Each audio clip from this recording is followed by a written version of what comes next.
오늘 제가 말씀드릴 내용은 여기 제목에 나와 있는 것처럼 뇌는 어떻게 자존감을 설계하는가. 저희 연구실에서는 이제 다양한 어떤 사회적인 행동들 그리고 사회적인 감정들에 이제 기저에 있는 신경학적인 기제를 밝히는 그런 연구들을 수행을 하고 있거든요. 그래서 그런 연구들이 최근에 이제 자존감과 연결되는 부분들이 많이 생기면서 이제 그쪽으로 이제 연구를 진행하다 하면서 이제 느꼈던 그런 여러 가지 생각들을 좀 정리해서 제가 책을 냈는데요. 먼저 시작하기 앞서서 제가 간단히 이렇게 실험을 하나 좀 소개를 해드리려고 합니다. 여러분들 이제 오른손, 뭐 왼손, 사실 나의 손이라고 하는 것이 내 것이라고 하는 느낌은 너무 당연하게 아마 다들 느껴지실 거예요. 나의 손, 내 신체의 일부는 내 것이라는 그런 느낌은 워낙에 우리는 너무 강하게 가지고 있기 때문에 사실 이걸 부정하기가 정말 어렵습니다. 근데 사실 이 그림에 나온 실험은 바로 고무손 착시라는 실험인데요. 이 실험에서 보시는 것처럼 이 앞에다 고무로 만든 손을 놓고요. 그리고 이 가림막을 쳐서 실제 손은 가림막 건너편에 위치시킵니다. 그리고서 여기 보시는 것처럼 실험자가 붓을 사용을 해서 고무손과 실제 자기 손의 똑같은 부분을 계속 이제 터치를 하는 거예요. 이런 간단한 조작을 하게 되면 약 한 10초에서 20초 뒤에 앞에 놓여 있는 고무손을 자기 손으로 느끼게 됩니다. 그리고 이 시간이 지난 뒤에 망치 같은 걸 가지고서 이 고무손을 때리게 되면 굉장히 이제 깜짝 놀라게 되고 마치 내 손이 찍힌 것 같은 그런 통증을 경험한다고 해요. 사실 누가 봐도 이건 고무로 만든 손이고 가짜 손이라는 걸 알 수 있음에도 불구하고 이렇게 간단한 조작만으로도 금세 나의 어떤 신체가 다른 곳으로 이동하는 그런 굉장히 기이한 체험을 하게 된다는 거죠. 사실 이 실험이 소개된 지가 꽤 오래됐음에도 불구하고 아직도 이 미스테리가 잘 풀리진 않았습니다. 그래서 많은 연구자들이 어떻게 이런 그런 착시가 생길 수 있는지에 대해서 굉장히 많은 연구들을 아직도 하고 있는 중이죠. 근데 사실 최근에 뇌의 어떤 특정 부위가 이런 착시를 일으키는 데 굉장히 중요한 그런 역할을 담당한다라는 것이 이제 밝혀졌습니다. 그 부위의 이름은 이 측두두정 접합부예요. 굉장히 좀 어려운 이름이죠. 이 위치를 잠깐 보시면은 여기 보시게 되면 이 빨간색으로 표시된 부위인데요. 이걸로 좀 보여드리겠습니다. 이 빨간색 원으로 표시된 이 부위인데 이 부위는 보시는 것처럼 두정엽, 측두엽, 후두엽 이 세 부위가 만나는 곳에 위치하고 있습니다. 이제 어쩔 수 없이 사실 이 강의에서 이 해부학 명칭이 조금 나오게 될 거예요. 근데 뭐 그렇게 이제 많은 부위들이 나오진 않을 테니까 제가 이제 특히 주목해야 될 부분에 대해서는 좀 말씀을 먼저 드리도록 하겠습니다. 혹시 아시는 분들이 있을지 모르지만 두정엽이라고 하는 곳은 우리의 촉각 감각과 관련된 부위예요. 그리고 그 아래쪽에 있는 측두엽이라고 하는 부분은 청각 신호를 처리하는 부위입니다. 그리고 맨 뒤에 후두엽이라고 하는 곳은 시각 정보를 받아들이는 곳이에요. 근데 이 세 곳이 만나는 곳이 바로 측두두정엽 접합부입니다. 그래서 이 위치를 통해서 조금 추론해 볼 수 있는 게 뭐냐면 이 부분은 외부 환경으로부터 오는 신호들을 통합하는 곳이에요. 시각, 청각, 촉각은 전부 내가 아닌 외부에 있는 환경으로부터 오는 감각 정보들이죠. 이런 것들이 통합되는 곳이 바로 측두두정 접합부라는 곳입니다. 근데 재밌게도 이 부위를 손상을 시키게 되면 고무손 착시를 경험하지 않는다는 연구 결과가 있어요. 근데 아마 좀 당황해 하실 거예요. 이게 정상인의 뇌를 손상시킬 수는 없잖아요. 근데 실제 신경과학 분야에서는 이런 특수한 장비를 써서 뇌의 특정 부위를 일시적으로 마비시킬 수가 있어요. 그런 장비를 이제 TMS라고 합니다. 경두계 자기자극법이라고 하는데 여기 보시는 것처럼 이제 팔자처럼 생긴 그런 장비를 뇌의 어떤 부위에다가 갖다 대게 되면 순간적으로 굉장히 강력한 자기장이 발생해요. 그러면서 그 바로 밑에 있는 뇌 부위가 일시적으로 기능이 정지됩니다. 그런 기법인데 들으시기에는 조금 좀 섬찟하게 느끼실 수도 있겠지만 사실 굉장히 안전한 장비입니다. 이제 연구를 많이 하고 있는 그런 장비인데 이 장비를 사용해서 아까 말씀드렸던 측두 두정 접합부를 일시적으로 기능을 정지시키게 되면 고무손 착시를 경험하지 않게 돼요. 그 말은 외부로부터 오는 감각 정보들을 통합하는 뇌의 기능이 이런 착시를 일으키는데 굉장히 중요하다라는 거죠. 근데 한번 생각해 보시면 이 고무손 착시는 고무손으로부터 오는 어떤 시각 정보하고 내 실제 손으로부터 오는 촉각 정보가 서로 어긋나는 상황이에요. 이게 불일치하는 상황입니다. 그럴 때 이 불일치하는 감각 정보를 애써서 하나로 이제 통합시키는 그런 과정이 필요한 거죠. 그 기능을 위해서 바로 측두 두정 접합부가 사용이 되는 겁니다. 근데 그 부위를 일시적으로 손상시키게 되면 그런 감각 정보들의 통합이 이루어지지 않는 거죠. 그러면서 착시를 느끼지 못하게 되는 겁니다. 이제 그런 걸 이제 이런 연구를 통해서 알게 됐죠. 근데 사실 이런 감각 정보 말고도 우리 뇌는 여러 가지 다양한 정보들을 끊임없이 받고 있어요. 근데 그런 외부 환경으로부터 오는 감각 정보뿐만이 아니라 우리 신체로부터도 굉장히 많은 신호들을 받고 있어요. 예를 들어서 심장이라든가 아니면 내장, 허파 이런 여러 가지 신체 장기들이 끊임없이 우리 뇌로 감각 정보들을 보냅니다. 근데 이런 감각 정보는 내부 감각 신호라고 얘기를 해요. 외부 환경으로부터 오는 것이 아니라 내 신체로부터 오는 신호들이죠. 실제로 우리 뇌는 외부 환경보다 신체로부터 오는 신호들을 훨씬 더 많이 받는 걸로 알려져 있습니다. 근데 가만 생각해 보시면은 분명히 고무손 착시 시점에는 시각과 청각 정보뿐만이 아니라 내 신체가 보내는 신호들도 있죠.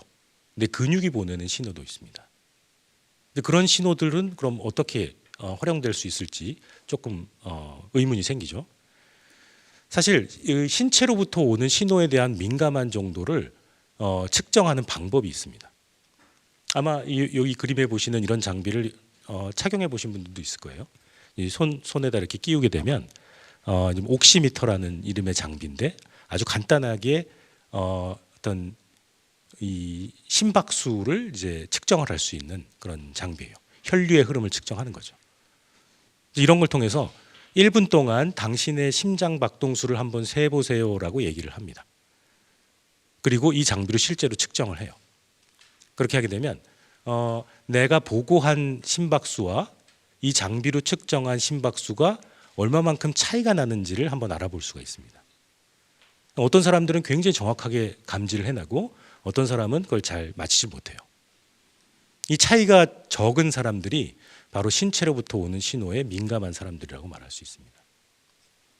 그런데 이런 장비를 통해서 신체 신호에 대한 민감도를 한번 측정을 해봤더니 신체 신호에 민감한 사람들은 고무손 착시를 잘 경험하지 않는 걸로 나타났어요. 그래서 이것들을 좀 종합을 해보면 우리가 이제 나라고 하는 느낌, 나의 신체라고 하는 느낌은 여러 가지 정보들을 다 통합하는 그런 개념이라고 말할 수 있을 것 같아요. 신체로부터 오는 신호와 외부 환경으로부터 오는 신호들이 다 통합이 돼서 만들어지는 게 바로 이 자기감이라는 느낌인 거죠. 내 신체가 나의 일부라는 그런 느낌은 우리 신체가 보내는 신호와 외부 환경이 보내는 신호를 다 통합해서 만들어지는 느낌입니다. 근데 어떤 경우는 어떤 사람들은 신체로부터 오는 신호에 더 예민한 사람이 있고 어떤 사람은 외부 신호에 더 예민한 사람이 있어요. 그래서 아까 설명드린 것처럼 신체 신호에 민감한 사람들은 고무손 착시를 잘 경험하지 않는 거죠. 왜냐하면 내 실제 손이 이미 다른 곳에 있다라는 걸 나는 어떤 느낌을 통해서 알 수가 있어요. 이 근육이 보내는 신호들을 계속 끊임없이 느낄 수 있기 때문에 아무리 시각 정보와 촉각 정보가 다른 정보를 보내더라도 여기에 잘 넘어가질 않는 거죠. 여기에 잘 속지 않는 겁니다. 그래서 신체로부터 오는 신호에 민감한 사람들은 이렇게 외부 환경으로부터의 정보가 일시적으로 이렇게 왜곡된 정보를 보내더라도 거기에 잘 흔들리질 않는 겁니다. 이제 그런 것들이 어떻게 보면 자기감을 만들어내는데 굉장히 중요한 재료들이고 이것들을 통해서 사람들이 자기를 인식하는 능력이 많이 다를 수 있다라는 걸 잘 보여주는 그런 실험들이에요. 근데 사실 그러면은 신체 내부로부터 오는 신호들이 사람마다 굉장히 다르다라고 얘기했는데 그 개인차를 결정하는 가장 중요한 요인이 뭔지를 좀 궁금해하실 수도 있을 것 같아요. 근데 여러 가지 요인들이 있는데 그 중에 가장 큰 요인은 바로 나이입니다. 우리가 어릴 때는 사실 우리가 어떤 선택을 하는데 사용하는 정보는 신체 내부로부터 오는 신호밖에 없었어요. 내가 뭘 먹고 싶은지, 언제 먹을지 뭐 이런 정보들을 우리는 항상 신체로부터 받았죠. 근데 우리가 점점 나이가 들어가게 되면 이 여러 가지 문제들을 해결하기 위해서 점점 외부 정보들을 쓰게 됩니다. 나이가 들게 되면 배가 고파서 밥을 먹는 경우가 그렇게 많지 않아요. 시간이 돼서 아니면 친구들이 먹자고 해서 여러 가지 외부 정보들에 의해서 우리는 점점 선택을 하는 빈도가 늘어나게 되죠. 이제 그렇게 되면 내부 신호들을 활용할 기회들이 점점 줄어들게 되고 그러면서 외부 신호들에 점점 더 민감해지게 됩니다. 즉 바로 그런 이유 때문에 어쩌면 나이가 들면 들수록 우리 신체로부터 오는 신호들을 읽어내는 능력이 점점 줄어든다라고 볼 수 있을 것 같아요. 그러면은 이렇게 신체로부터 오는 신호들을 점점 소홀히 하게 되는 그런 원리에 대해서 조금 더 설명을 해드리려고 하는데요. 우리 뇌는 앞서 말씀드렸던 것처럼 신체로부터 오는 신호들을 계속 받아들이고 있어요. 근데 이 신체로부터 오는 신호들이 담고 있는 정보를 보게 되면 우리의 특정 내부 기관이 뭔가 불균형 상태에 빠졌을 때 그 신호들을 받습니다. 배가 고프다라는 것도 우리 신체의 어떤 에너지 상태가 불균형 상태라는 걸 알려주는 신호예요. 그리고 뭔가 통증을 느끼는 것도 우리 신체가 불균형 상태에 빠졌다는 걸 알려주는 신호들. 그럼 이제 우리 뇌는 이런 신체로부터의 신호들을 받아서 이런 불균형을 다시 회복하기 위한 조치를 취하게 되죠. 예를 들어서 체온이 너무 떨어지게 되면 이제 근육을 움직여서 이제 떨림을 만들어내고 그걸 통해서 열을 발생하게 하죠. 그리고 너무 이제 체온이 이제 낮아지게 되면 다른 어떤 생리적 반응이 나타날 수도 있습니다. 이런 것들이 어떻게 보면 신체 항상성을 유지하는 뇌의 기능인데요. 근데 어떻게 보면 신체 항상성의 불균형이 발생한 뒤에 이걸 회복하는 건 늦었을 수도 있습니다. 이제 그런 게 어떤 경우냐면 우리가 이제 사막 한복판에 갔을 때 갑자기 갈증을 느끼게 되면 이걸 해소할 방법이 없는 거죠. 그래서 이렇게 불균형이 발생했을 때 이 신호를 받아서 이 불균형을 회복하는 그런 조치는 어떻게 보면 너무 수동적이고 어떤 경우에는 별로 효율적이지 않을 수가 있어요. 그래서 우리 뇌는 좀 더 이제 다른 방식을 씁니다. 이건 이제 알로스테시스라는 생명 현상이에요. 그건 뭐냐면 신체 항상성의 불균형이 발생하기 전에 이걸 미리 예측하고 방지하기 위한 뇌의 기능입니다. 이 예측하고 방지하기 위해서 점점 더 외부 환경으로부터 신호들을 활용해 나가는 거죠. 그게 바로 이제 알로스테시스라는 과정입니다. 예를 들어서 사막에 들어가기 전에는 어디에 오아시스가 있을지 아니면 물을 챙겨가는 그런 행동들을 함으로써 내가 미래에 경험하게 될 어떤 갈증을 미리 예측하고 이걸 방지하는 거죠. 그런 기능을 바로 알로스테시스 기능이라고 얘기합니다. 우리 뇌는 이 알로스테시스를 통해서 끊임없이 우리의 불균형을 예측하고 이걸 방지할 방법들을 계속해서 새롭게 고안해내고 있습니다. 그게 우리 뇌가 담당하고 있는 가장 중요한 기능이라고 말할 수 있어요. 그래서 우리는 사실 일생 동안 셀 수 없이 많은 신체 항상성의 불균형을 경험을 합니다. 그리고 이것들을 대부분 적절하게 이제 해소를 하죠. 이 신체 항상성의 불균형을 해소할 때 우리는 그 경험들을 그대로 잊어버리는 것이 아니라 우리 뇌에 하나씩 하나씩 차곡차곡 쌓아가게 돼요. 그리고 나중에 이제 이 신체 항상성의 불균형을 해소시킬 수 있는 어떤 행동을 내가 할 수 있는 상황에 이걸 보상으로 느끼게 됩니다. 불균형을 경험하고 이걸 해소하면 우리는 그걸 보상이라고 느껴요. 쾌감을 느끼게 되는 거죠. 배가 고플 때 음식을 먹게 되면 이 음식이 보상이 되고 나는 그 음식을 통해서 쾌감을 느끼게 되는 거예요. 근데 접근 행동과 회피 행동이 겉으로 보기에는 많이 다르지만 사실 그 목적은 거의 같다라고 볼 수 있어요. 통증도 불균형을 유발시키는 사건이고요. 통증으로부터 회피하게 되면 우린 쾌감을 느낍니다. 그래서 결국 보상이라고 하는 건 이미 발생했거나 아니면 미래에 발생하게 될 어떤 신체 향상성의 불균형을 해소시켜주는 그런 모든 사건들을 우리는 보상이라고 불러요. 사실 배고픔을 달래주는 그런 음식이나 아니면 좀 따분한 강의의 끝을 알리는 종소리 이런 것들도 다 보상이 될 수 있습니다. 왜냐하면 불균형을 해소시켜주는 사건들이기 때문에 그렇죠.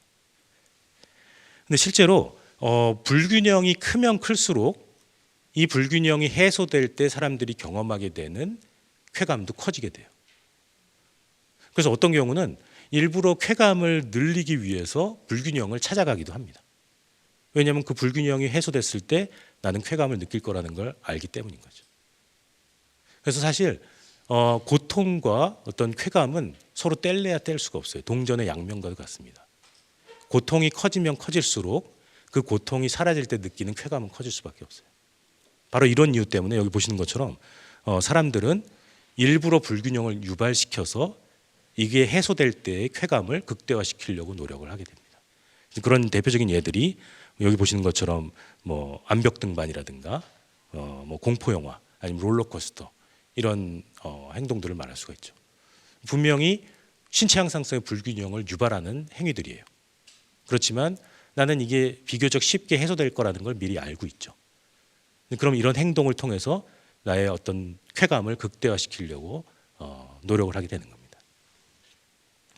사실 이 앞서 말씀드렸던 이 알로스테시스의 가장 핵심적인 기능은 바로 여기 써 있는 것처럼 신체 향상성의 불균형을 최대한 일찍 예측하고 방지할 수 있는 그런 가장 효율적인 보상을 찾아내는 일이에요.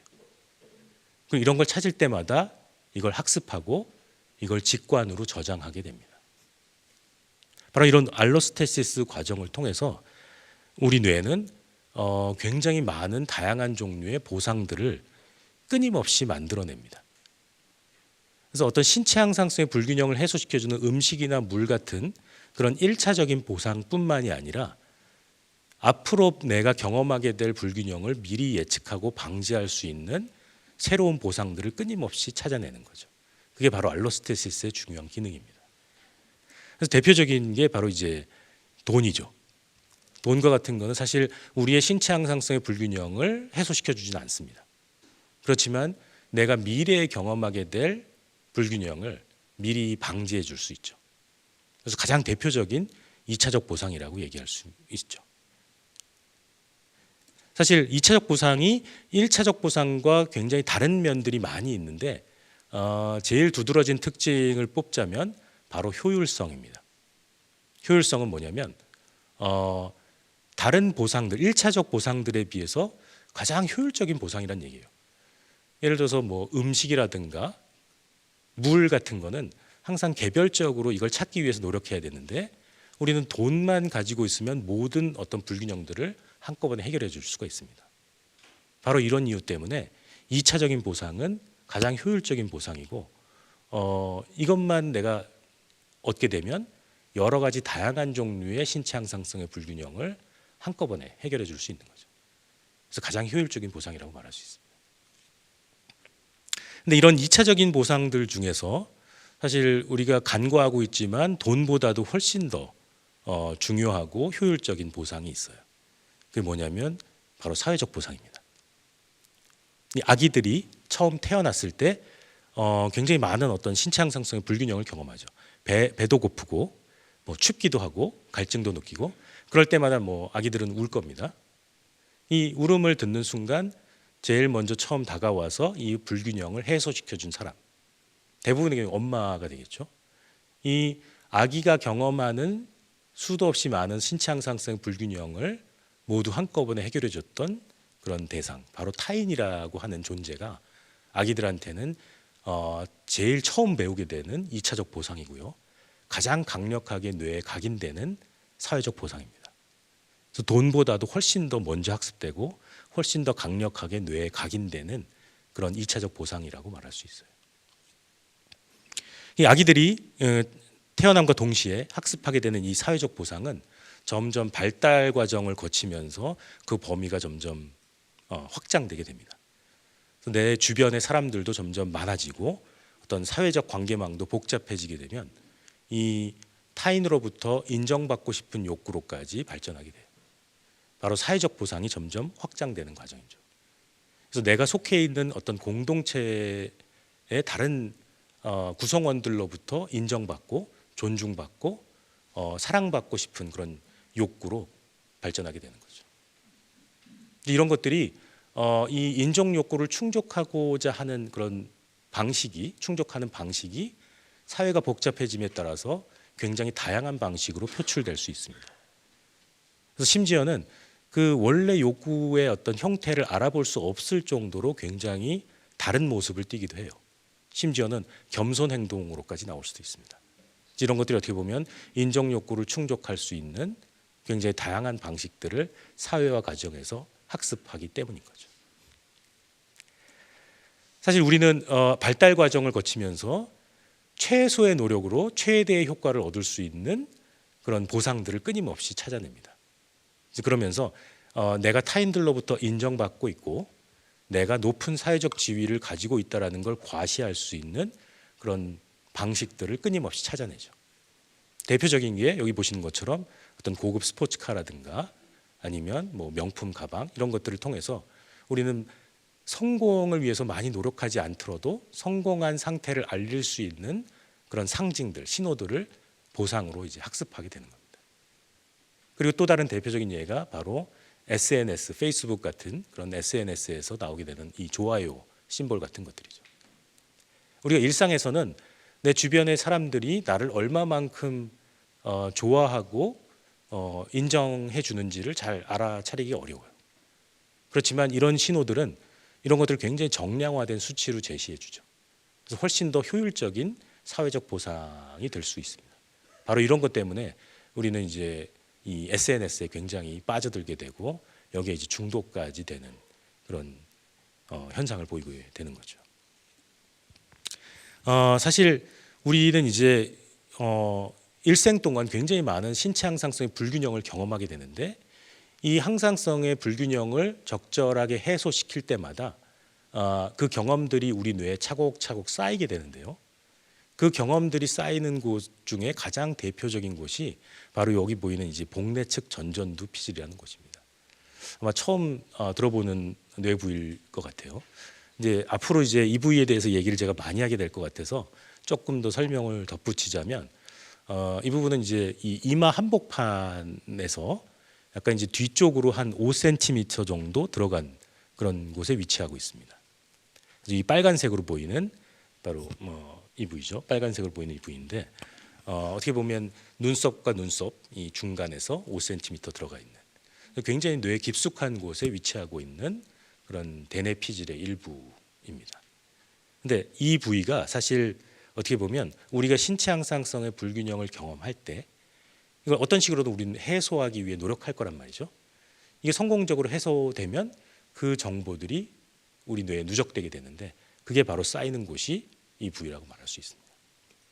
그래서 우리는 일상에서 어떤 선택을 할 때 내가 이 선택을 통해서 나의 신체 항상성을 얼마만큼 유지할 수 있을지를 바로 이 부위에서 계산하는 어떤 직관에 의해서 빠르게 계산할 수가 있습니다. 그래서 우리는 인식하지 못하지만 아주 짧은 순간에도 우리 뇌의 이 부분은 내가 이 선택을 통해서 얼마만큼의 신체 항상성을 유지할 수 있을지를 빠르게 계산해낼 수 있어요. 그래서 그런 걸 통해서 우리는 결정이라는 걸 하게 됩니다. 두 가지 옵션이 있을 때 어떤 옵션이 나의 신체 항상성을 유지하는 데 더 도움이 되는지를 이 부위를 통해서 계산을 해낼 수 있는 거죠. 최근 한 연구를 보게 되면 이 복내측 전전두 피질 이게 이제 fMRI라고 하는 뇌 영상 장비로 이제 측정한 결과예요. 여기 보시면 이 노란색으로 표시된 이 부위가 바로 복내측 전전두 피질이 위치하고 있는 곳입니다. 근데 보시게 되면 돈을 받을 때 그리고 타인으로부터 칭찬을 받을 때 이 부위가 똑같이 공통적으로 반응하는 걸 볼 수 있습니다. 결국 돈이라는 보상과 칭찬이라고 하는 보상이 둘 다 나의 신체 향상성을 유지하는 데 도움이 된다라는 걸 우리 뇌가 알려주는 그런 신호라고 볼 수 있어요. 바로 이런 걸 통해서 우리는 겉으로 보기에는 너무 다른 것 같은 여러 가지 다른 보상들을 비교할 수 있게 됩니다. 돈이라는 보상과 칭찬이라는 보상의 가치를 계산할 수 있게 돼요.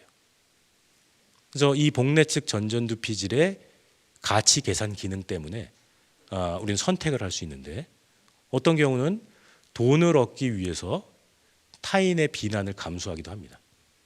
그리고 어떤 경우는 타인의 칭찬을 얻기 위해서 돈을 포기하기도 하죠. 바로 이런 선택이 이 복내측 전전두 피질의 굉장히 빠른 직관적인 가치 계산을 통해서 만들어지게 됩니다. 그래서 우리는 돈을 포기하고 타인의 호감을 얻는 선택을 할 때 우리 이걸 이타적 행동이라고 부를 때가 있죠. 그래서 저희 연구실에서는 타인을 위한 선택을 할 때 활성화되는 뇌 부위를 알아보는 연구를 했는데요. 이 연구는 이제 현재 부산대 교수로 계신 박설선의 교수님이 했던 연구인데요. 여기서 보시는 것처럼 타인의 어떤 이익을 위해서 어떤 선택을 하는 상황에서 이기적인 사람과 이타적인 사람이 굉장히 두드러지게 차이를 보이는 그런 뇌 부위를 찾아봤는데, 그 부위로 바로 복내측 전전두 피질이 나왔어요.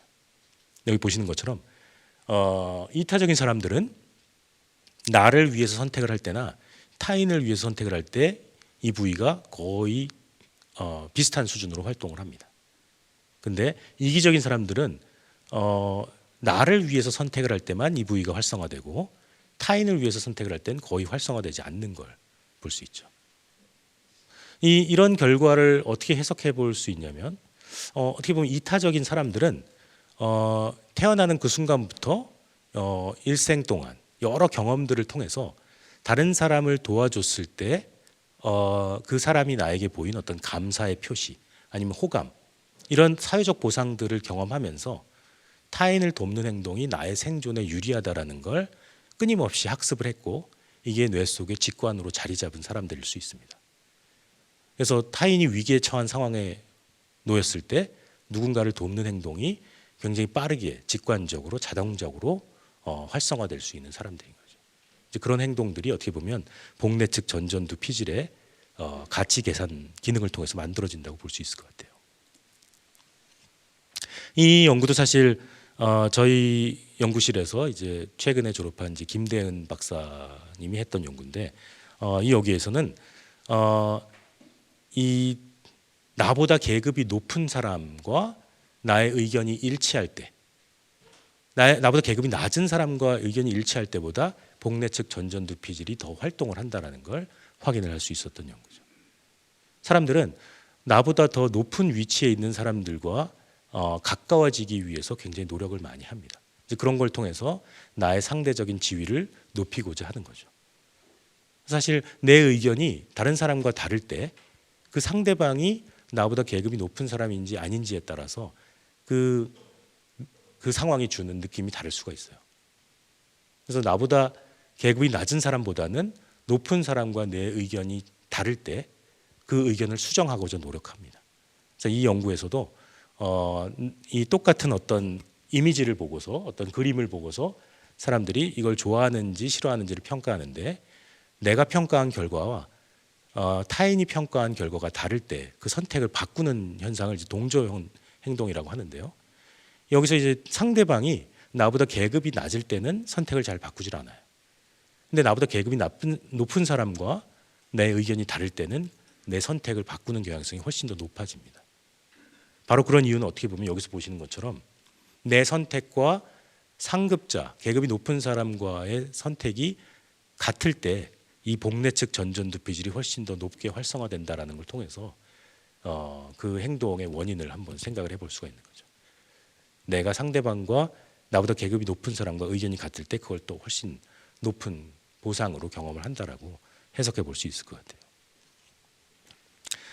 제가 앞에서 이제 자기감에 대해서 설명을 드렸는데요. 자기감이라고 하는 거는 어떻게 보면 나와 나를 둘러싸고 있는 어떤 물리적인 환경 간의 관계에 대한 그런 내적 모형을 얘기합니다. 이게 좀 어려운 얘기인데요.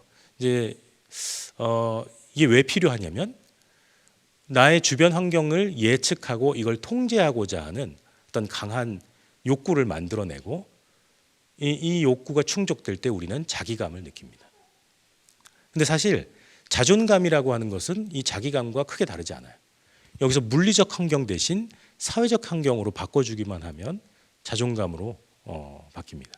그 말은 뭐냐면 나를 둘러싸고 있는 타인들, 그런 어떤 사회적 환경을 내가 얼마나 잘 예측하고 통제할 수 있는지에 대한 나의 어떤 주관적인 느낌인 거죠. 그걸 바로 자존감이라고 말할 수 있습니다. 자존감이 높다라는 건 내 주변의 사람들을 내가 얼마나 잘 통제할 수 있는지를 얘기하는 그런 주관적인 느낌이라고 말할 수 있는 거죠. 결국 내가 예측한 것과 사람들이 다르게 행동할 때 우리는 어떤 예측 오류를 느끼게 되고 이 예측 오류를 줄이기 위해서 나의 어떤 모형을 수정하거나 아니면 상대방을 바꾸려고 노력합니다. 그래서 그런 것들이 어떻게 보면 나의 자존감을 높이기 위한 그런 행동들이라고 말할 수 있는 거죠. 근데 사실 이 자존감이라고 하는 건 계속 어떤 위기에 처한다라고 우리는 흔히 말하곤 합니다. 자존감이 떨어지는 그런 느낌들을 경험하죠. 그럼 이 자존감이 어떤 상황에서 위기에 처하게 되는지 이런 부분에 대해서 조금 설명을 드리려고 합니다. 그 전에 이제 제 예전에 한 경험을 한번 좀 소개를 해드리려고 하는데요.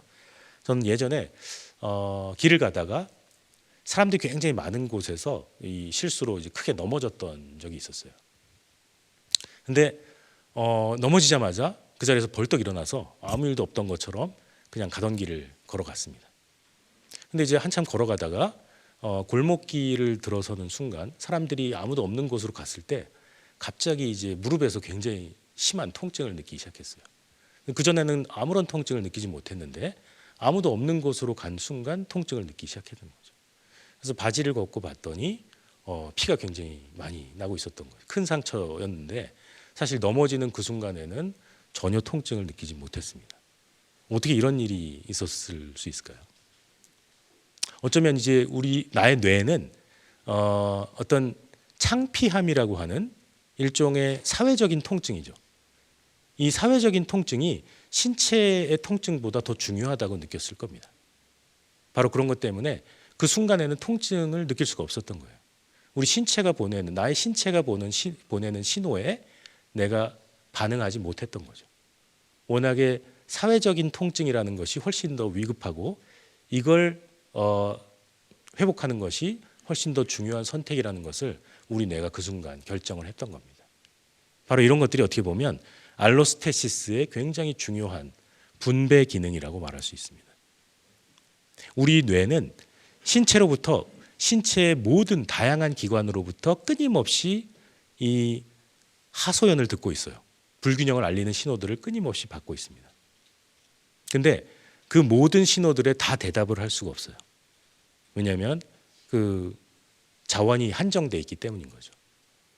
그 중에 일부에만 응답을 할 수가 있습니다. 그래서 어쩔 수 없이 우리 뇌는 여러 신체들이 보내는 신호들 중에 좀 더 시급한 신호들에만 먼저 집중하고 나머지는 상대적으로 좀 무시해야 되는 그런 이제 어떤 결정을 해야만 됩니다. 바로 이런 결정이 알로스테시스의 굉장히 중요한 기능 중에 하나예요. 바로 분배 기능입니다.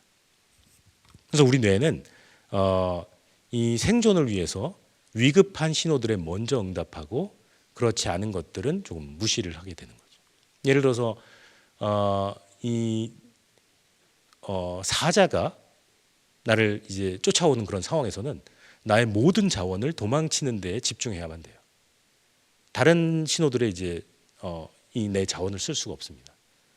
생존이라고 하는 것이 더 중요하기 때문에 나의 모든 가용한 자원들을 도망치는 데만 이제 집중을 하는 거죠. 이게 바로 알로스테시스 기능입니다.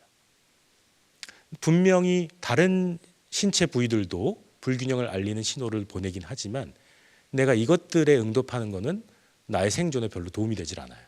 그래서 내 생존에 도움이 되는 신호들에 우선순위를 부여하고 그것들을 해결하는 데 모든 자원을 일시적으로 집중을 하는 거죠. 근데 만약에 이 사자로부터 내가 벗어나게 되면 다시 일상으로 돌아가야만 됩니다. 그게 어떻게 보면 이 내 생존을 위해서 더 중요한 기능이죠. 근데 사실 어떤 불균형이 발생을 했을 때 이 불균형을 바로바로 해소시켜주면 우린 다시 균형점으로 원활하게 돌아갈 수가 있습니다. 여기 보시는 것처럼 이 스트레스를 경험할 때마다 우리는 불균형을 경험하는데, 그렇게 되면 균형점으로부터 많이 벗어나게 돼요. 균형점으로부터 이렇게 벗어나게 되는데, 이 스트레스가 사라지게 되면 다시 균형점으로 돌아가게 됩니다. 이런 식으로 이제 계속 반복을 하게 되는 거죠. 근데 어떤 경우는 스트레스가 사라지지 않고 계속 오랫동안 끊임없이 나를 괴롭힐 수가 있어요. 그렇게 되게 되면 보시는 것처럼 균형점으로부터 점점 멀어져서 어떤 시점에는 아예 완전히 다른 균형점으로 정착하게 됩니다. 그래서 다시 균형점으로, 원래의 균형점으로 돌아가기 어려운 상태에 처하게 될 수도 있어요. 이런 상태를 알로스테시스 과부하 상태라고 부릅니다. 분명히 나의 어떤 신체 항상성의 균형을 유지하기 위해서 계속 노력하는 것이 알로스테시스라고 말씀드렸는데, 이 알로스테시스 기능이 너무 과도하게 작동하게 되면 오히려 불균형 상태에 고착되는 그런 결과를 초래하게 돼요. 그런 상태가 바로 알로스테시스 과부하 상태라고 말할 수 있습니다. 이걸 이제 조금 더 좀 비유를 들어서 좀 설명을 드리자면, 여기 보시는 것처럼 이런 어떤 평평한 면에 이 공들이 떨어져 있는 그런 장면을 한번 상상해 보시기 바랍니다. 이 공들은 다 이제 스트레스라고 말씀드릴 수 있을 것 같아요. 작은 공은 작은 스트레스, 큰 공은, 크고 무거운 공은 좀 더 심각한 스트레스라고 말할 수 있습니다. 작은 공들은 금방 튕겨낼 수 있어요. 다시 균형점을 회복할 수 있습니다. 근데 여기 보시는 것처럼 크고 무거운 공은 한번 균형을 깨뜨리게 되면 좀처럼 이걸 튕겨낼 수가 없어요. 여기 계속 머무르게 됩니다. 그러면 불균형 상태가 계속 고착되는 거죠. 그것뿐만이 아니라 나중에 작은 공들이 이 주변에 떨어지게 되면 이쪽으로 빨려 들어가게 돼요. 그러면서 그 웅덩이가 점점 더 커지게 됩니다. 결국 어떤 불균형 상태가 회복되지 않고 점점 더 커지는 그런 악화되는 상황이 알로스테시스 과부하라고 말할 수 있는 거죠. 예를 들어서 내가 한번 자존감의 하락을 경험하고 나면 내 주변의 어떤 동료들이 나에게 던지는 어떤 가벼운 농담들도 다 나를 이제 조롱하고 비웃는 그런 신호들로 해석이 되고 그렇게 받아들이게 됩니다. 이런 것들이 어떻게 보면 나의 불균형이 계속 더 키워지는 그런 상황이라고 말씀드릴 수 있는 거죠. 사실 이 알로스테시스 과부하는 우리가 일상적으로 경험하는 자존감의 불균형과 굉장히 밀접하게 관련되어 있습니다. 사실 우리가 흔히 말하는 스트레스는 주로 이제 부정적인 것들을 많이 떠올리는데 반드시 그렇지만은 않습니다. 오히려 긍정적인 타인의 평가가 나에게는 더 큰 불균형을 발생하기도 해요. 내가 기대했던 것보다 더 큰 상대방의 칭찬, 과도한 어떤 칭찬이나 어떤 호감, 이런 것들은 사실 나의 균형 상태를 깨뜨리는 스트레스라고 말씀드릴 수 있어요. 이제 이런 것들을 계속 반복적으로 경험하게 되면 여기 보시는 것처럼 처음에는 큰 어떤 기쁨을 주지만 이게 점점 반복되면 예전만큼의 기쁨을 느끼지 못합니다. 바로 그 이유는 나의 기대 수준이 바뀌었기 때문이에요. 기대 수준이 바뀌었다는 건 어떤 균형 상태가, 균형점이 새로운 상태로 벗어났다는 걸 얘기를 합니다. 이런 상태를 경험하게 되면 이전과 똑같은 타인의 칭찬이나 보상이 더 이상 나한테 쾌감을 주질 못하는 거죠. 오히려 나에게 어떤 부정적인 감정을 일으키기 쉽습니다. 근데 그런 것들이 어떻게 보면 굉장히 갑자기 어떤 많은 대중들로부터 큰 인기를 얻게 된 어떤 연예인들, 이런 연예인들이 경험하게 되는 우울증이나 그런 어떤 부정적인 어떤 감정들, 이런 것들로 또 해석을 해볼 수 있고요. 그리고 대기업의 어떤 CEO들이 어떤 부하 직원들로부터 받게 되는 어떤 호감의 신호들을 오히려 자신을 무시한다라고 느끼게 되는 그런 감정 상태, 일종의 갑질 행동을 초래하는 그런 행동들도 어떻게 보면 이런 자존감 불균형하고 관련된다라고 말할 수 있죠. 그래서 우울증, 그리고 자기 비하, 혹은 분노 조절 장애 이런 모든 행동들도 결국에는 자존감 불균형과 관련이 되고 알로스테시스 과부하의 한 형태라고 말씀드릴 수 있을 것 같아요. 사실 우리는 일상적으로 자존감이 낮다, 자존감이 높다라는 그런 표현을 많이 씁니다. 근데 앞에서 보신 것처럼 타인으로부터 굉장히 과도한 칭찬이나 인기를 얻는 경우도 우리는 자존감의 불균형을 경험을 해요. 이런 경우를 낮은 자존감이라고 보기는 어렵습니다. 저는 사실 개인적으로 높은 자존감, 낮은 자존감의 분류보다는 자존감이 균형 상태인지 아니면 불균형 상태인지로 구분하는 것이 훨씬 더 적절하다고 생각을 해요.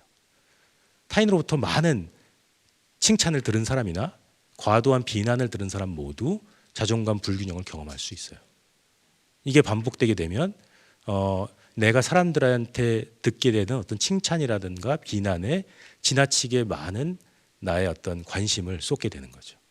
그리고 타인의 비난을 피하고 칭찬을 더 많이 듣고자 하는 노력이 지나치게 작동하기 쉬워요. 이런 상태가 어떻게 보면 자존감 불균형 상태고, 이런 자존감 불균형 상태는 타인으로부터 칭찬을 듣건 비난을 듣건 어떤 경우든 발생할 수가 있습니다. 사실 이런 주장을 뒷받침하는 굉장히 좋은 증거가 하나 있는데요. 이 연구에서는 자존감이 낮은 사람과 높은 사람들이 타인으로부터 칭찬을 듣거나 비난을 들을 때 앞서 말씀드렸던 그 복내측 전전두피질의 활동이 어떻게 달라지는지를 한번 살펴봤는데요. 여기 보시는 것처럼 자존감이 낮은 사람들은 복내측 전전두피질의 활동이 칭찬을 받을 때 훨씬 높아집니다. 그리고 비난을 듣게 되면 그 수준이, 활동 수준이 떨어져요. 근데 자존감이 높은 사람들은 칭찬이건 비난이건 그렇게 크게 반응하지 않습니다. 바로 이런 게 어떻게 보면 균형 상태라고 말씀드릴 수 있을 것 같아요. 내가 타인으로부터 지나치게 칭찬을 받기 위해 노력한다거나 비난을 피하기 위해 노력하는 상태, 그런 목적을 위해서 내가 가진 자원들을 너무나 많이 소비하고 있는 상태, 바로 이런 상태가 자존감 불균형 상태라고 말씀드릴 수 있을 것 같아요. 그래서 이런 큰 차이를 발생하는 것이 결국에는 나의 자존감 상태가 얼마나 균형 상태인지 아닌지를 알려주는 가장 중요한 그런 지표라고 말씀드릴 수 있는 거죠.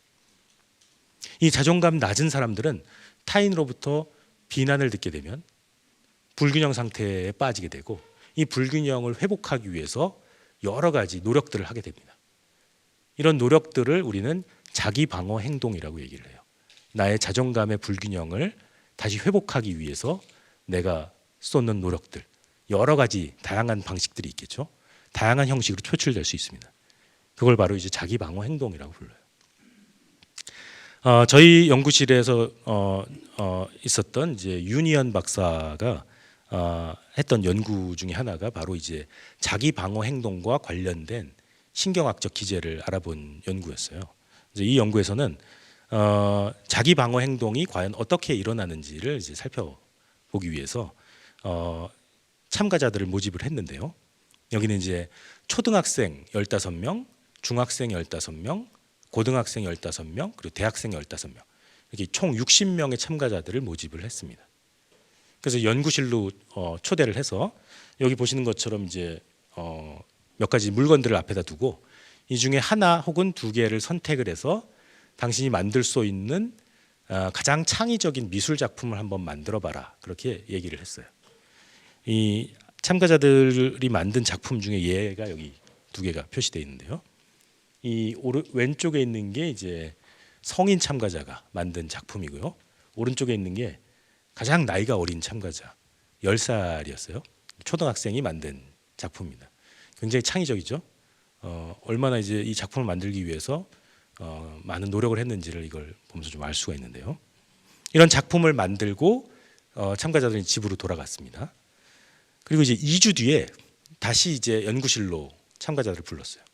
그리고 이번에는 작품 평가 과제를 수행하겠다라고 얘기를 했습니다. 뭐냐면 먼저 너의 작품을 타인이 어떻게 평가했는지를 먼저 보고 그 사람이 만든 작품을 네가 평가해봐라, 그렇게 얘기를 했습니다. 여기 보시는 것처럼 김학진이라고 하는 파트너가, 상대방이죠, 내 작품을 어떻게 평가했는지 결과가 밑에 나옵니다. 전구가 꺼져 있으면 별 볼 일 없다라는 얘기예요. 전구가 켜져 있으면 창의적이다라는 얘기입니다. 그래서 내 작품을 안 좋게 평가를 했어요. 그리고 이번에는 내가 이 김학진의 작품을 평가할 차례입니다. 어떻게 평가할까요? 안 좋게 평가하고 싶겠죠, 그죠? 내 작품을 폄하한 이 상대방의 작품도 내가 응징하고 싶은 그런 욕구가 들 거예요. 어떻게 보면 이런 것들이 어떻게 보면 내가 부정적인 평가를 받았을 때 타인에게 표출할 수 있는 어떤 공격적인 자기 방어 행동을 측정하는 한 가지 방식이라고 볼 수 있을 것 같아요. 그래서 사실 저희 연구에서는 한 명이 아니라 여러 명으로부터 평가를 받았어요. 여기 보시는 것처럼 총 75명의 파트너들로부터 내 작품을 평가받습니다. 그리고 매 순간 어떤 사람은 긍정적으로 평가하고 어떤 사람은 이제 부정적으로 평가를 해요. 근데 내 작품을 부정적으로 평가한 그 파트너, 그 사람의 작품을 내가 똑같이 부정적으로 평가하면 이걸 이제 현재 평가 편향이라고 이름을 붙였습니다. 굉장히 충동적이고 어떤 이 감정을 조절하지 못한 그런 충동적인 자기 방어 행동의 한 사례라고 볼 수 있는 거죠. 그리고 이런 충동적인 자기 방어 행동을 사람들이 얼마나 보이는지 나이대별로 한번 살펴봤는데요. 그랬더니 결과가 이렇게 나왔습니다. 초등학생하고 중학생은 굉장히 평가 편향이 높았어요. 나를 부정적으로 평가한 사람은 똑같이 대갚아주는 그런 행동이 높게 나타났습니다. 근데 고등학생하고 대학생은 그런 편향이 잘 나타나질 않았어요. 왜 그랬을까요? 아마 어릴 때는 내가 그냥 자존감의 상처를 받았을 때 그걸 표출하는 방식이 좀 더 이제 직접적이었을 것 같아요. 그렇지만 점점 나이가 들게 되면 그런 행동이 좀 유치하게 느껴질 수 있겠죠. 그리고 내 평판에 도움이 되지 않는다라고 생각할 수도 있습니다. 그래서 나이가 들면서 이런 행동은 점점 사라져요. 그리고 이런 어떤 충동적인 평가 편향과 관련된 뇌 부위를 살펴봤더니 이 복내측 전전두 피질이 나왔습니다. 이 부분의 활동이 높아지게 되면 이런 충동적인 자기 방어 행동이 나왔어요. 그럼 이제 고등학생과 대학생은 전혀 자기 방어 행동을 보이지 않았던 걸까요? 이걸 알아보기 위해서 우리는 조금 다른 방식으로 자료를 분석을 해봤습니다. 어떤 식으로 했냐면 지금 나한테 부정적인 평가를 준 사람이 아니라 지금까지 나한테 피드백을 평가를 줬던 사람들이 나에게 줬던 부정적인 평가를 다 더해봤어요. 누적을 해봤습니다. 이 나에게 준 부정적인 평가들이 누적된 값들이 점점점 높아지게 되면 혹시 이 정보가 내가 상대방을 부정적으로 평가하는 데 영향을 미치지는 않을까? 이걸 한번 살펴봤어요. 그리고 이걸 누적평가 편향이라고 이름을 붙였습니다. 이걸 나이대별로 봤더니 이건 오히려 성인한테서 두드러지게 나타났어요. 초등학생, 중학생, 고등학생은 별로 이런 편향을 보이질 않았고요. 나이가 들면 들수록 이런 편향은 더 커졌습니다. 처음에 이 결과를 보고 저희가 믿기지가 않아서 성인 참가자만 30명을 따로 모집을 해서 이걸 다시 한번 확인해 봤어요. 근데 거기서도 역시 동일한 결과가 나왔습니다. 이 사람들은 나를 부정적으로 평가한 사람들을 즉각적으로 부정적으로 평가하진 않아요. 그렇지만 내가 지금까지 받은 평가들이 부정적인 평가가 점점 많아지면 이 평가와 상관없는 상대방을 부정적으로 평가하는 거예요. 이런 형태의 자기 방어 행동은 누적평가 편향이라고 부르고요. 이런 누적평가 편향과 관련된 뇌 부위를 살펴봤더니 여기서는 조금 다른 부위가 나왔습니다. 복내측 전전두 피질이 아니라 좀 더 위에 위치한 곳이에요. 이 부위의 이름은 바로 문내측 전전두 피질입니다. 조금 이름이 다른 뇌 부위죠. 이 주황색으로 표시된 이 부위인데 복내측 전전두 피질보다 조금 윗부분에 위치하고 있어요. 이 부분이 많이 활성화된 사람들은 즉각적인 어떤 편향을 보이지는 않지만 지금까지 내가 받은 평가가 부정적이면 점점점 이걸 차곡차곡 저장하고 기억해서 이것과 상관없는 상대방을 부정적으로 평가하는 그런 누적평가 편향을 보이는 걸로 나타나죠. 그리고 이런 편향은 나이가 들면 들수록 점점 더 커지는 걸로 나타났습니다. 사실 이 문내측 전전두 피질이 담당하고 있는 기능을 조금 더 설명을 드리려고 하는데요. 우리가 일단 신체 내부 신호로부터 어떤 불균형을 알리는 신호를 받게 되면 굉장히 오랫동안 익숙하게 해왔던 어떤 습관적인 행동이 먼저 촉발됩니다. 그리고 그런 행동은 복내측 전전두 피질에 의해서 만들어져요. 직관적인 가치 계산을 통해서 행동이 만들어지는 거죠. 굉장히 빠르게 만들어집니다. 앞에 연구에서는 초등학생이나 중학생들 같은 경우 이 부위를 사용해서 즉각적으로 상대방의 공격적인 행동을 했던 거죠. 근데 만약에 똑같은 상황에서 여러 가지 가치들, 직관적인 가치들끼리 서로 충돌하게 되면 그런 행동이 또 다른 가치 계산 기제를 활성화시켜요. 바로 그게 문내측 전전두 피질입니다. 이 부위가 활성화되게 되면 외부로부터 좀 더 많은 신호들을 수집합니다.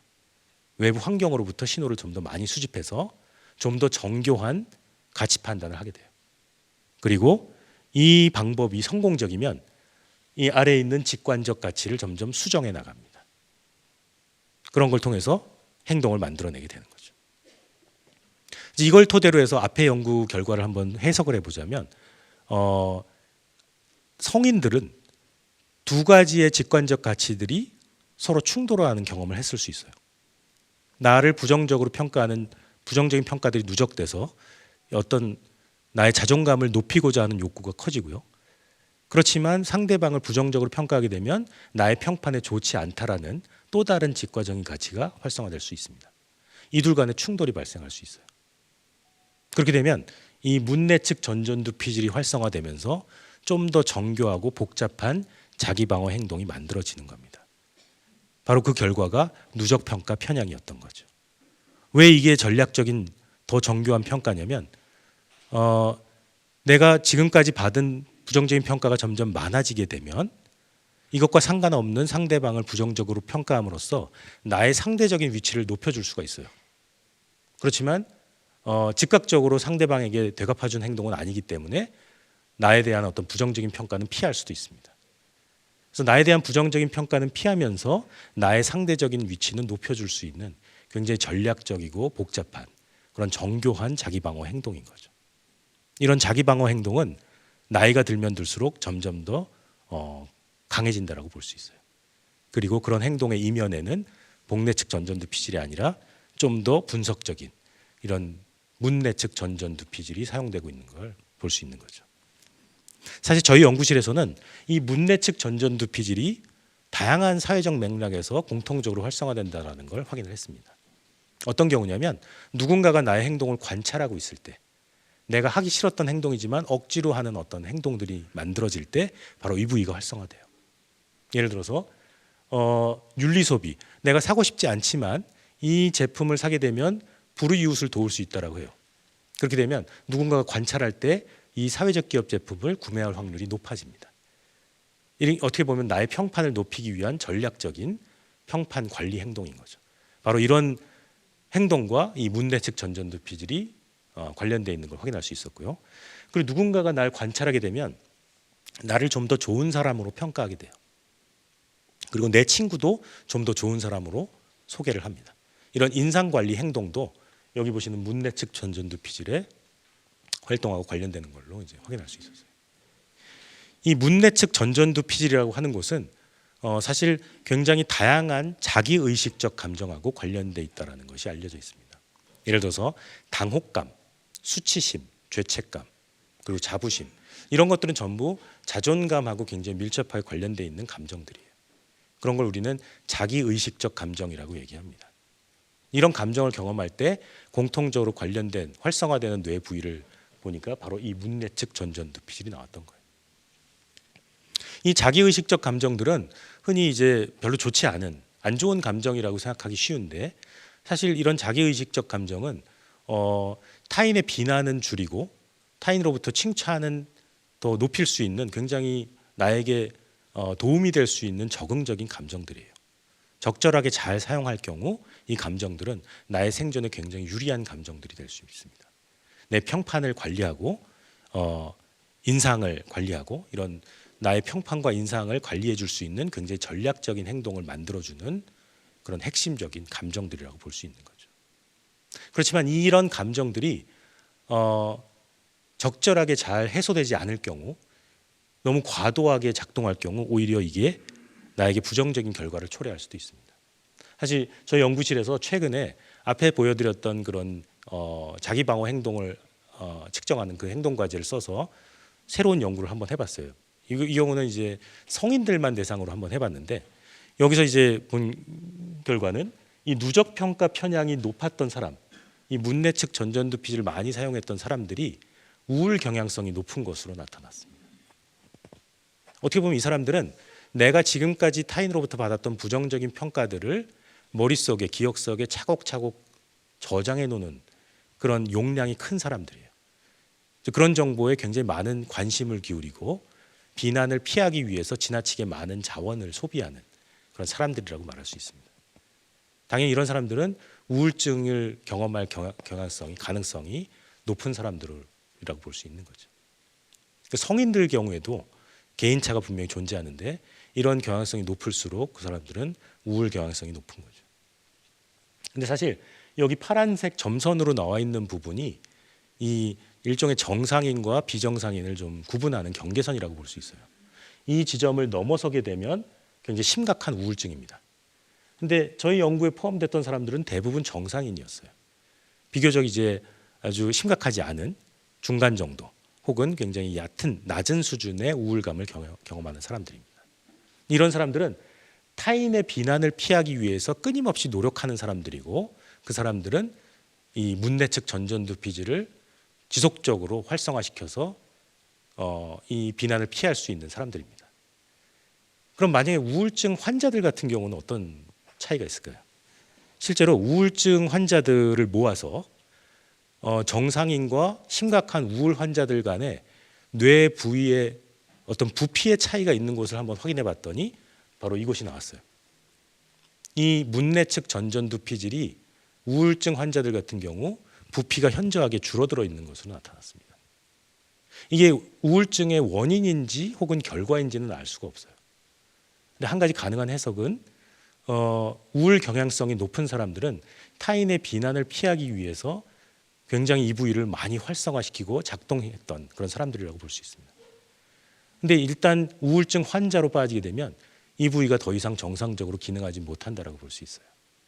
그러면서 어쩌면 자기 비하라든가 아니면 이 우울증에서 벗어나기 어려운 그런 습관적인 사고에 계속 사로잡혀 있고 끊임없이 어떤 우울감을 경험하는 그런 사고의 폐쇄회로에 갇혀 있는 사람이라고 볼 수 있을 것 같습니다. 어떻게 보면 그런 어떤 우울증 환자의 어떤 무기력감이라든가 어떤 자기 비하 이런 감정들이 어떤 문내측 전전두피질의 기능에 저하하고도 관련돼 있다라고 말씀드릴 수 있을 것 같아요. 그럼 이제 제가 이제 남은 시간 동안 말씀드릴 부분은 이런 어떤 자존감의 불균형 혹은 이제 앞서 말씀드렸던 것처럼 이제 알로스테시스 과부하로 인한 어떤 자원의 지나친 소모 이런 것들을 좀 더 건강한 방식으로 해소할 수 있는 그런 뇌과학적인 방법에는 어떤 것이 있을지 여기에 대해서 좀 설명을 좀 드리려고 합니다. 그 전에 우리가 흔히 일상적으로 많이 쓰는 단어, 이 감정이라는 단어에 대해서 좀 더 뇌과학적으로 다시 한번 설명을 좀 드리려고 합니다. 이 뇌과학적인 관점에서 이 감정은 조금 우리가 흔히 쓰는 방식과는 좀 다르게 정의가 됩니다. 뭐냐면 감정은 뇌와 신체 간의 일종의 소통 장애라고 얘기를 해요. 우리 뇌는 우리 신체 상태를 끊임없이 모니터링하고 있습니다. 우리가 의식하건 의식하지 못하건 우리 뇌는 우리 신체 상태를 계속 예측하고 있어요. 그런데 우리 뇌가 예측한 것과 신체 상태가 다른 활동을 보이게 되면 예측 오류가 발생하는데 바로 이 예측 오류가 감정이라는 거예요.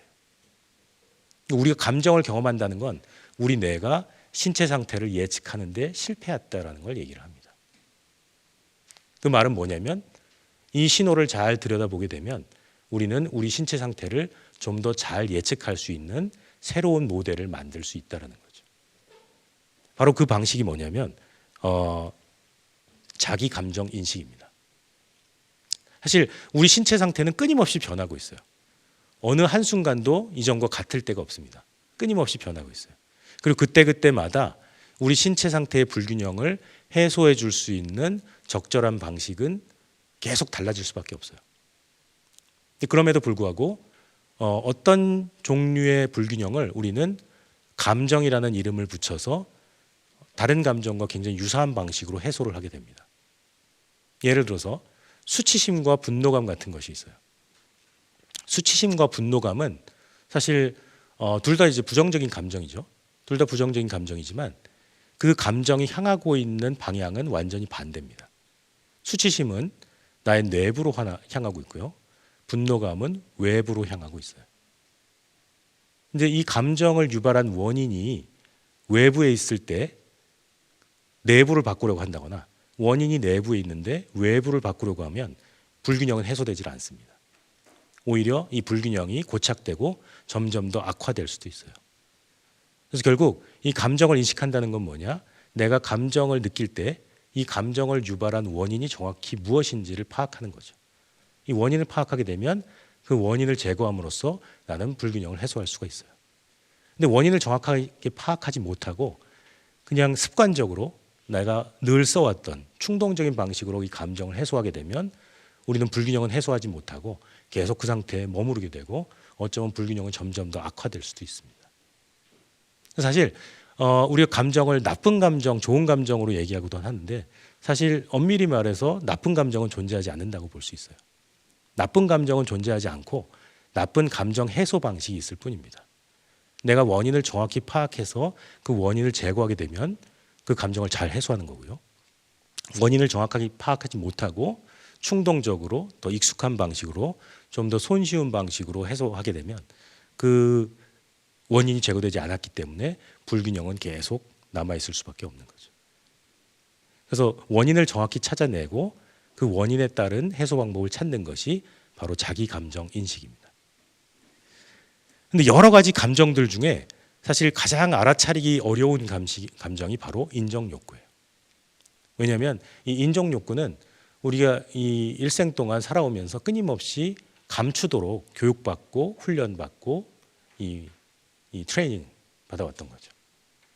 그래서 사실 이 인정 욕구를 내가 인식하게 되는 순간 우리는 이걸 애써 감추고 우리 안에 가둬두려고 노력을 합니다.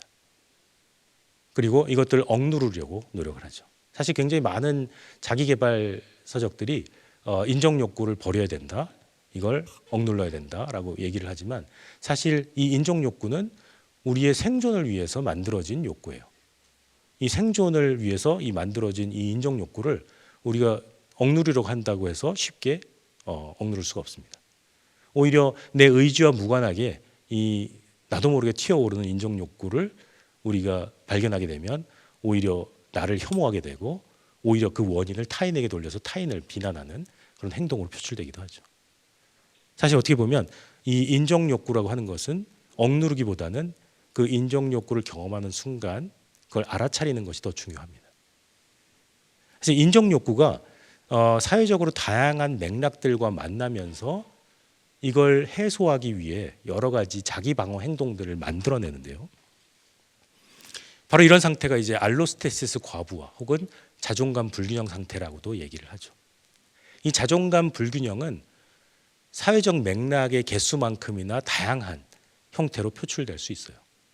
여기 이제 나와 있는 것처럼 사회적 지위를 얻기 위한 강한 집착이나 아니면 내가 원했던 지위를 얻지 못했을 때 내가 경험하는 박탈감 혹은 나의 어떤 목적을 방해하는 누군가를 향한 분노감 이런 것들로 표출될 수도 있습니다. 그리고 내 욕구만을 내세우고 내 주변 사람들이 경험할 수 있는 불편함이라든가 불쾌함은 잘 알아차리지 못하는 그런 자기중심적 태도하고도 관련될 수 있어요. 그리고 누군가가 나에게 어떤 던지는 사소한 농담이나 조롱에 대해서 지나치게 과도하게 반응하는 그런 민감한 자기방어 행동하고도 관련될 수 있습니다. 그리고 내가 속해 있는 집단의 어떤 지위를 높임으로써 나의 어떤 지위를 높이려고 노력할 수도 있습니다. 그리고 내가 속해 있는 집단의 구성원들에게 인정받기 위해서 도덕적으로 옳지 못한 행동을 하는 그런 행동들로도 나타날 수도 있는 거죠. 그리고 내 집단이 아닌 나와 경쟁적인 집단에 속해 있는 사람들을 향한 과도한 어떤 공격적인 행동이라든가 아니면 차별, 혐오 그런 행동으로도 표출될 수도 있죠. 그리고 내가 얻지 못한 것들을 가지고 있는 상대방과 나를 비교함으로써 내가 느끼게 되는 어떤 상대적인 박탈감, 그런 어떤 박탈감을 해소하기 위해 나보다 우월한 누군가를 험담하는, 공격하는 그런 타임 험담들, 그리고 나보다 뛰어난 사람을 볼 때 내가 느끼게 되는 어떤 자기 비하라든가 자기 혐오, 이런 모든 것들이 어떻게 보면 자존감 불균형이 표출되는 다양한 방식들이라고 볼 수 있을 것 같아요. 이런 어떤 자존감 불균형을 경험할 때 그 밑에 그 기저에 있는 나의 욕구를 알아차리게 되면 이 자존감 불균형을 해소할 수 있는 훨씬 더 건강한 방식들을 찾아내는데 훨씬 도움이 될 거라고 생각을 합니다.